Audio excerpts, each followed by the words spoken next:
কোটা আন্দোলন ও জুলাই অভ্যুত্থানের সময় আহতদের চিকিৎসা সেবা নিশ্চিত করতে চিকিৎসকদের ভূমিকার স্মৃতিচারণ এবং সেই আত্মত্যাগকে নতুন প্রজন্মের সামনে তুলে ধরার প্রত্যয়ে রাজধানীর জাতীয় প্রেস ক্লাবে সংবাদ সম্মেলনের আয়োজন করে ন্যাশনাল ডক্টরস ফোরাম এনডিএফ। এ সময় ওয়েবসাইট উদ্বোধন ও জুলাই জুড়ে বিভিন্ন কর্মসূচি পালনের ঘোষণা দেন সংগঠনের নেতারা। সংবাদ সম্মেলনে বক্তারা বলেন, সংকটময় সময়ে শত বাধা বিপত্তি উপেক্ষা করে চিকিৎসকরা আহতদের পাশে দাঁড়িয়েছিলেন। তারা দাবি করেন, যখন অনেক জায়গায় চিকিৎসা সেবা ব্যাহত হচ্ছিল, তখন এনডিএফের উদ্যোগে পিজি হাসপাতালের পেছনে আহতদের জন্য পৃথকভাবে চিকিৎসার ব্যবস্থা করা হয়েছিল। বিগত ফ্যাসিস্ট সরকারের আমলে যখন গণহত্যা চালিত হয়, যে হাসপাতালে যে রোগীগুলি ভর্তি হয়েছিল, সেই রোগীগুলিকে চিকিৎসা না দেওয়ার জন্য আমাদের সর্বোত্তম ব্যক্তি থেকে নির্দেশনা দেওয়া হয়েছিল, নো ট্রিটমেন্ট নো রিলিজ একটা কথা বলে রোগীদেরকে মৃত্যুর দিকে ঠেলে দেওয়া হয়েছিল। আর এই প্রেক্ষাপটে যারা উল্টা শিবিরে ন্যাশনাল ডক্টরস ফোরাম এই রোগীদেরকে চিকিৎসার জন্য আগে আসছিল, তাদের জীবন হুমকির মুখে পড়ে গিয়েছিল এবং অনেক সময় মিথ্যার আশ্রয় নিয়ে যে এটা গুলিবিদ্ধ হয় নাই, এটা রাস্তায় অ্যাক্সিডেন্ট করে আসছে, এইভাবে তাদেরকে সেবা দিয়েছিলেন এবং এইভাবে অনেক রোগীর লাইফ সেভ করতে সক্ষম হয়েছিল national doctors forum.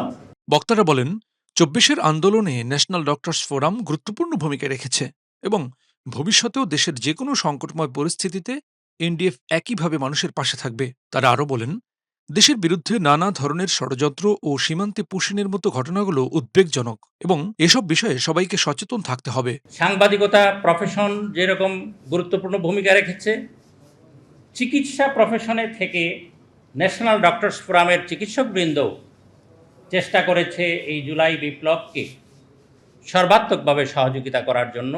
National doctors forum ভবিষ্যতেও জাতি এই ধরনের যদি কোনো দুর্যোগের সম্মুখীন হয়, আবারও যদি কোনো স্বৈরাচার এদেশের মানুষের উপর চেপে বসে, তাহলে সেই স্বৈরাচারকে উৎখাত করার জন্য দেশবাসী যদি আন্দোলন করে এবং আন্দোলন করবে, এটা আমাদের বিশ্বাস, এবং সেই আন্দোলনেও ন্যাশনাল ডক্টরস ফোরাম আপনাদের পাশে, জনগণের পাশে, অসহায় মানুষের পাশে, যোদ্ধাদের পাশে থাকবে ইনশাআল্লাহ। এদেশের মানুষকে বর্ডারগুলোতে কিভাবে আবার গুলিবিদ্ধ করা হচ্ছে, আবার কিভাবে এদেশে পুশিনের নামে আমাদের দেশে মানুষ ঢুকিয়ে দেওয়ার জন্য চেষ্টা করা হচ্ছে, এগুলো কোনো ভালো লক্ষণ নয়।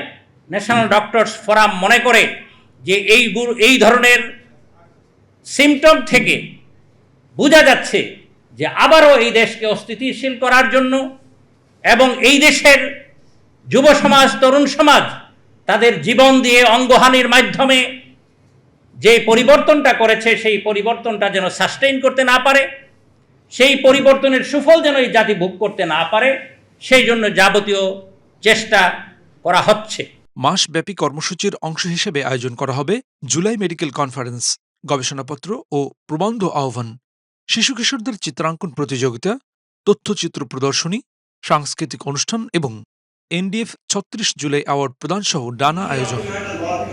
হেমায়েতুল্লাহ নূর, মেডিকেল পোস্ট।